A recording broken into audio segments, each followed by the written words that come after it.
네, 이번에는 우리 일상생활에서 없어서는 안 되는 그 먹거리가 있죠. 네, 바로 소금염입니다.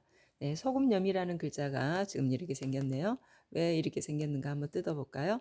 일단 신하신이 있죠. 신하신.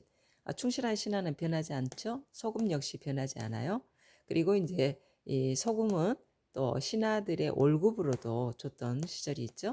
네, 그래서 이게 소금 결정체이고요. 그리고 변하지 않고 또 신하들의 월급을 주었던 그걸 생각하시면 왜 신하신이 들어있는가를 이해할 수 있을 거예요.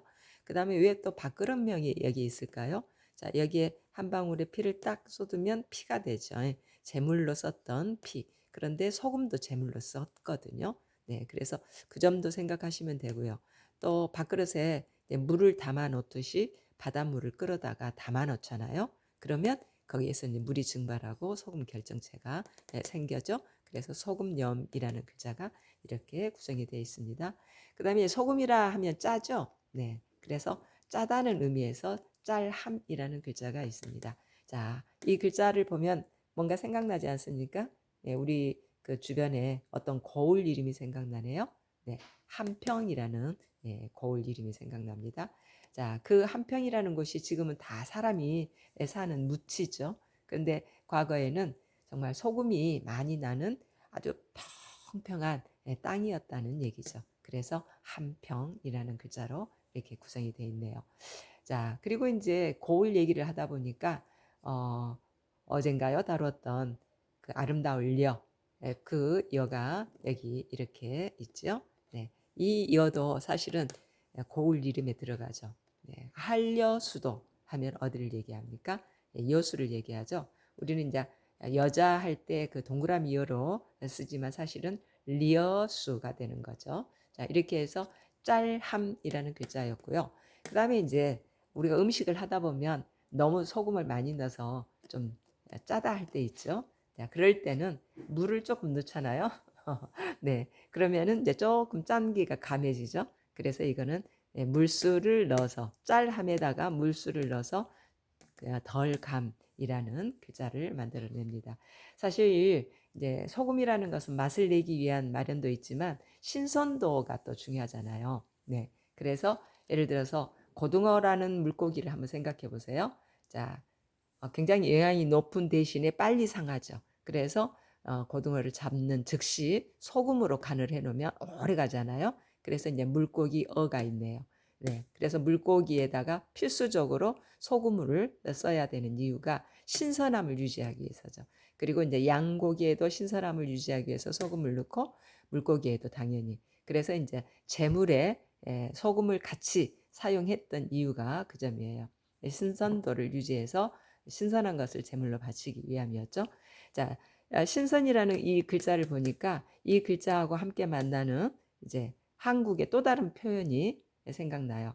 한국이라는 표현도 있지만 조선이라고도 하죠. 네, 이게 조자입니다. 조선, 조선. 네, 그래서 이제 조선에 들어가는 글자를 보니까 한국에 들어가는 글자 앞 글자는 똑같죠. 네, 그래서 이게 다시 한번 보면 이 글자하고 이 글자하고는 똑같잖아요. 말하자면 사방으로 해가 비추는 10시쯤이라 했죠.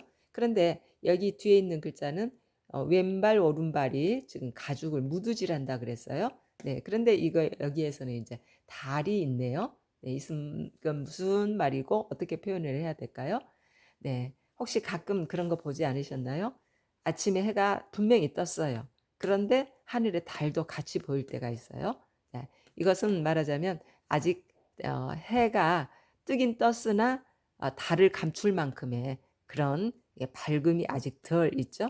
네, 그래서 아침인데도 불구하고 달이 같이 보일 때가 있어요. 그래서 이거 역시 아침조라고 표현합니다. 그래서 아침조, 조선, 그리고 아침 이런 현상이 보이는 것은 바로 동쪽에서 해가 떠오를 때이기 때문에 동쪽 조라고도 표현할 수가 있죠.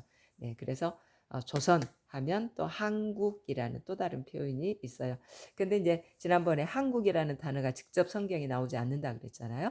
마찬가지로 조선이라는 예, 글자도 따로따로는 나오지만 함께 나오지는 않습니다. 자, 그러면 다시 이제 소금으로 가보시죠. 자, 소금이 어떻게 해서 소금이 됩니까? 일단 그릇에다가 바닷물을 담아 놓으면 소금 결정체가 생기잖아요. 네, 그런데 이제 이게 바로 응고라는 응이거든요. 근데 이제 처음에 사람들이 그랬을 거예요. 과연 이게 물수가 두 개 있다는 것은 얼음, 빙을 뜻할 때 쓰거든요. 또는 응고된다는 의미도 되죠. 그래서 이 바닷물을 가둬놓기는 했지만 과연 응고되는 뭔가가 생길까 하고 의심을 했다는 글자입니다. 네, 이수보면 빼면 의심 의자거든요. 네, 그래서 과연 응고가 이루어질까 하고 의심을 하고 있는 그런 상황이라는 거 소개합니다. 그 다음에 이제 고는 이거예요. 뭐 높을 고가 아니죠. 오래될 고를 쓰고 있어요. 네, 그래서 이제 이렇게 오래되면 고체가 되는 형태가 되죠. 네, 사실 바닷물을 담아놓고 오래 기다려야 되잖아요. 그래서 그렇게 되면 고체가 이루어져서 이제 소금이 나오죠. 이렇게 해서 우리 일상생활에서 꼭 필요한 그런 소금, 네, 이 소금에 대해서 한번 다뤄봤네요. 네, 그런데 오늘날 그 한국의 소금 하면 또 유명했잖아요. 물도 깨끗하고 그리고 또 맛도 있고, 네, 그래서 이제 참 좋아들 했죠.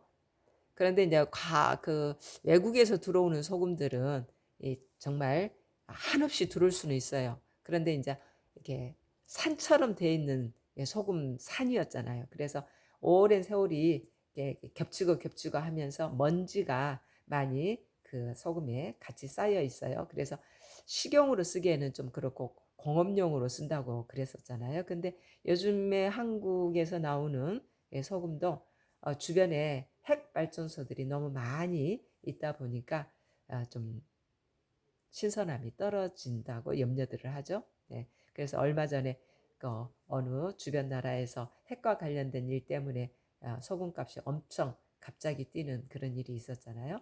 네. 그래서 이 소금이라는 것은 우리 인간 세상에서 정말 뗄래야 뗄 수 없어요. 네. 필요하죠.